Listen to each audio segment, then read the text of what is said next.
आणि शिवसेना प्रमुखांचा अपमान करत आलेले आहेत. मुळात शिवसेना एकच आहे, ती बाळासाहेब ठाकरेंची आणि उद्धव ठाकरेंची. ज्या पद्धतीनं अत्यंत द्वेषबुद्धीनं, सूडबुद्धीनं अमित शहा यांनी मिंध्यांचा उल्लेख शिवसेना प्रमुख असा केला, हा त्यांचा मनातला मराठी माणूस शिवसेना आणि महाराष्ट्राविषयी असलेला द्वेष आहे. कळलं? आणि हे आम्ही ऐकलं काल. नशीब तर असं नाही बोलले की एकनाथ शिंदे हे आता देशाचे पंतप्रधान आहेत, ते तसंही बोलू शकतात. एकनाथ शिंदे ही अमित शहाची टेस्ट्यूब बेबी आहे आणि त्या टेस्ट्यूब बेबीला 4 वर्ष झाले, हे सगळ्यांना माहिती आहे. आणि तुम्ही जितका शिवसेना प्रमुखांचा अपमान करा, तेवढी महाराष्ट्राची जनता ही तुमच्या सुप्रीम कोर्टचे मुख्य न्यायाधीश झाले का?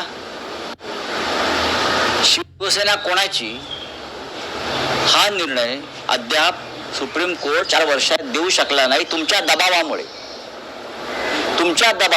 सुप्रीम कोर्ट हे तुमच्या दबावामुळे निर्णय देत नाहीये. तुम्ही सुप्रीम कोर्टाचे अधिकार घेऊन शिवसेना कोणती हा निर्णय तुम्ही दिलात, याच्यातच एक स्पष्ट झालेलं आहे की अमित शहा यांच्या दबावामुळेच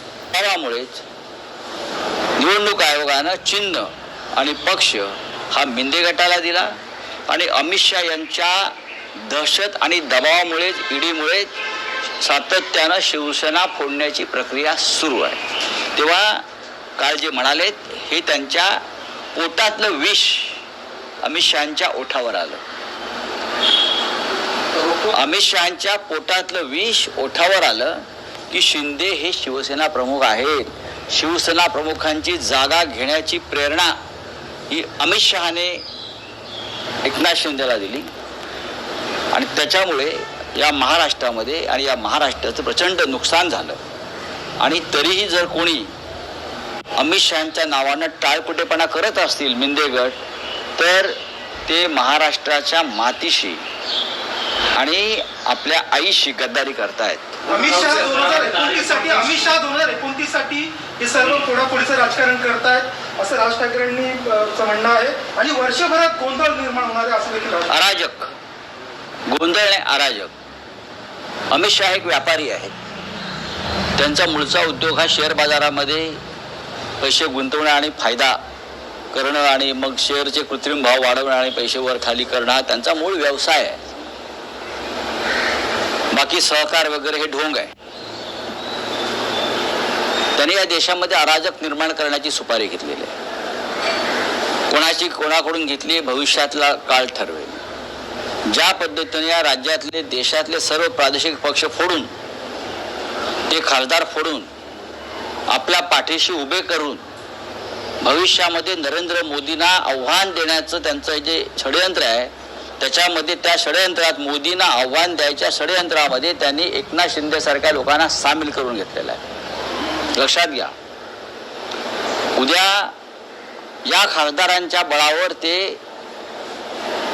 मोदी यांच्या विरुद्ध एखादं बंड करू शकतात आणि त्याची तयारी आहे. राऊतसाहेब, ज्या खासदारांनी एका आठवड्यात 2दा पक्ष बैठकांना अनुपस्थित राहिले, पक्षाच्या व्हीपचं त्यांनी उल्लंघन केलं, वेगळा गट स्थापन करण्याच्या तयारीत हे खासदार आहेत. या खासदारांच्या विरोधात शिवसैनिकांनी त्यांच्या मतदारसंघात आंदोलन केलं, जोडे मारले, त्यांचा उल्लेख गद्दार असा करण्यात आला, भाषणं झाली, आरोप प्रत्यारोप झाले.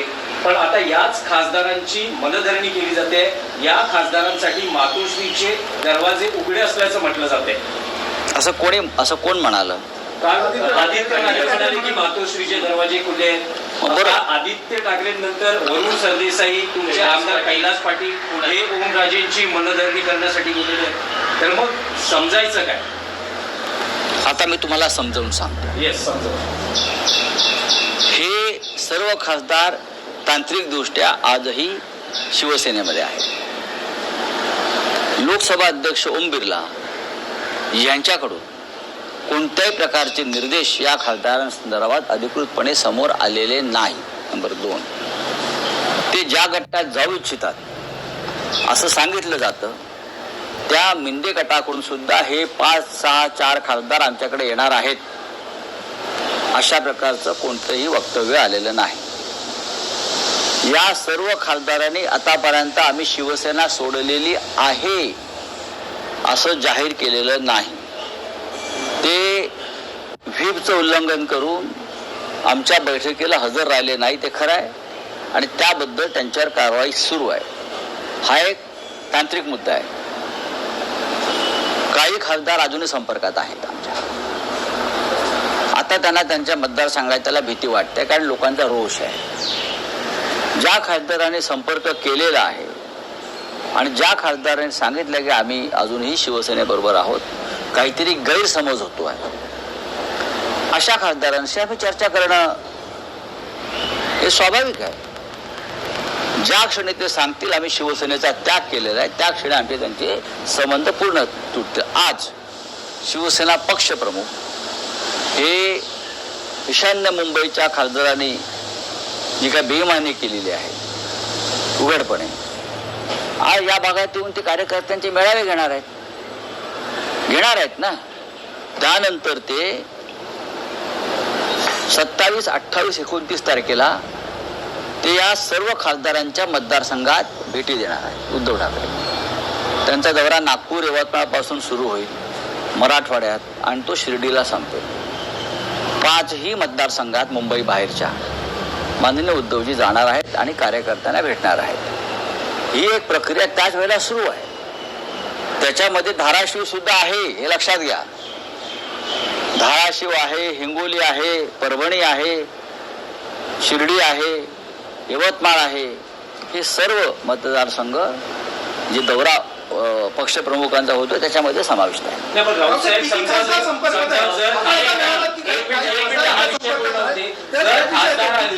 पक्ष सोडला नाही, त्यांनी जाहीर केलं नव्हतं की त्यांनी पक्ष सोडलेला नाहीये, तर मग त्यांच्यावर टीका करणं, त्यांना गद्दार म्हणणं, त्यांचे पुतळ्यांना जोडे मारणं, हे जे सगळे प्रकार झाले ते घाईमध्ये झाले असं म्हणता येईल? नाही, असं म्हणता येणार नाही. असं म्हणता येणार नाही. त्यातल्या काही खासदारांना जर असं वाटत असेल की आमच्याकडून काही चूक झाली आहे, काहीतरी गफलत झाली आहे आणि जर त्यांनी संपर्क साधला असेल तर त्यांच्याशी नक्की चर्चा होऊ शकते.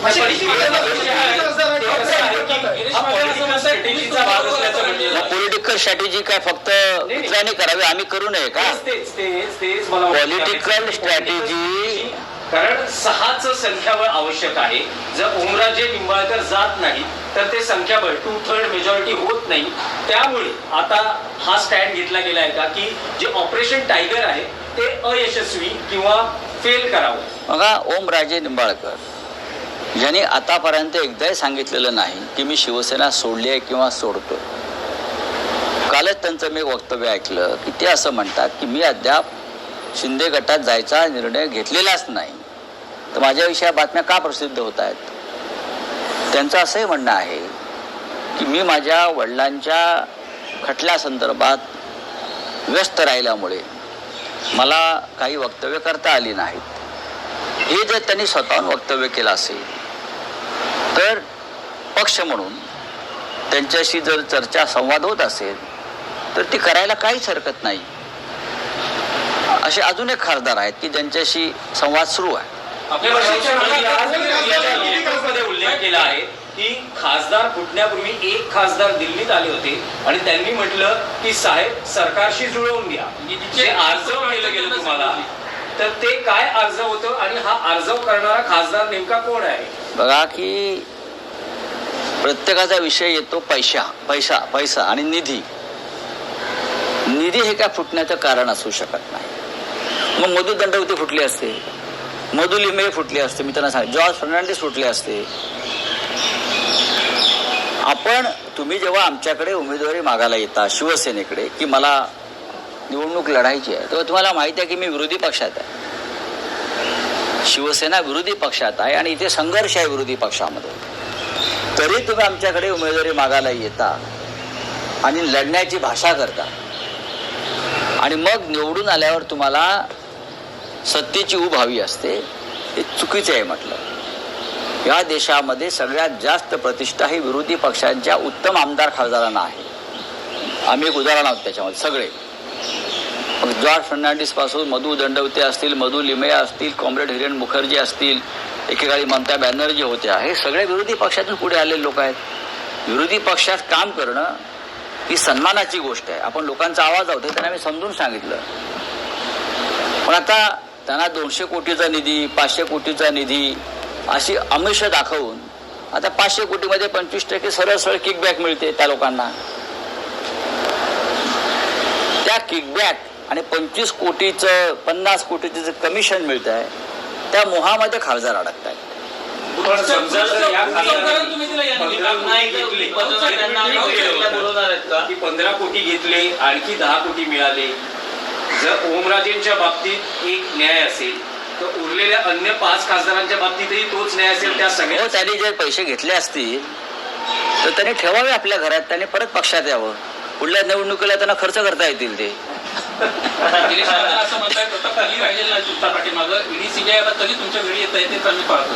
गिरीश महाजन म्हणतात, ते म्हणताय की मतदार किंवा खासदार कुणी तुमच्या बरोबर आता राहिलेलं नाहीये. मग? आता संजय राऊतांना काही काम राहिलेलं नाहीये, तर ती ईडी सीबीआय त्यांच्या घरी जाती याच्यात वाटत वाट पाहणं काय हरकत नाही, यापूर्वी पाठवलेले आहे.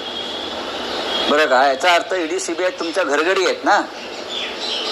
जेव्हा तुमच्या घरी ईडी सीबीआय येईल ना तेव्हा बिळातला फाळ तुम्ही आत्महत्या कराल किंवा पक्षांतर कराल. आम्ही केलं नाही म्हणावं गिरीश महाजनला. नाही, राऊतसाहेब एका चित्रपटातला डायलॉग आहे की चुकीला माफी नाही.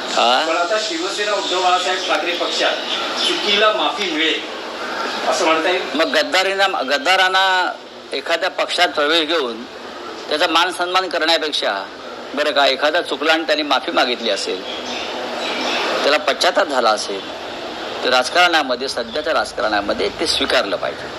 चला पाहू ना, आता पाहू. देखिए, अमित शाह जी देश के गृह मंत्री है और उनके ही नियंत्रण में देश का चुनाव आयोग है, लेकिन लगता है उनके ही नियंत्रण में देश का supreme court of chief justice of India भी है. असली शिवसेना कौन है, किसकी है, उसका फैसला सुप्रीम कोर्ट में 4 साल से रुका हुआ है. लेकिन अमित शाह जी ने फैसला दे दिया कि एकनाथ शिंदे शिवसेना प्रमुख है. ये सुप्रीम कोर्ट का भी अवमान है, ये महाराष्ट्र की जनता का, मराठी लोगों का अपमान है. शिवसेना मराठी जनता को रिप्रेजेंट करती है, ये बाला साहब ठाकरे जी का अपमान है. लेकिन अमित शाह ये अपमान बार बार करते हुए मैं देख रहा हूँ. ये एकनाथ शिंदे की जो पार्टी है ये अमित शाह जी की पार्टी है, ये टेस्ट ट्यूब बेबी है अमित शाह जी की. अगर उनको शिवसेना कहते हैं तो लगता है कि वापस उनको कभी ना कभी शेयर बाजार में काम करने को जाना पड़ेगा. असली शिवसेना बाला साहब ठाकरे जी की है, उद्धव जी की है. अगर हिम्मत है अमित शाह जी में तो सुप्रीम कोर्ट के सामने खड़े होकर ये कहिए कि मैं देश का गृह मंत्री ऐलान करता हूं कि असली शिवसेना का फैसला सुप्रीम कोर्ट नहीं करेगा, मैं करूंगा. जाओ सुप्रीम कोर्ट के सामने बात रखो. राज ठाकरे कह रहे कि अमित शाह अपना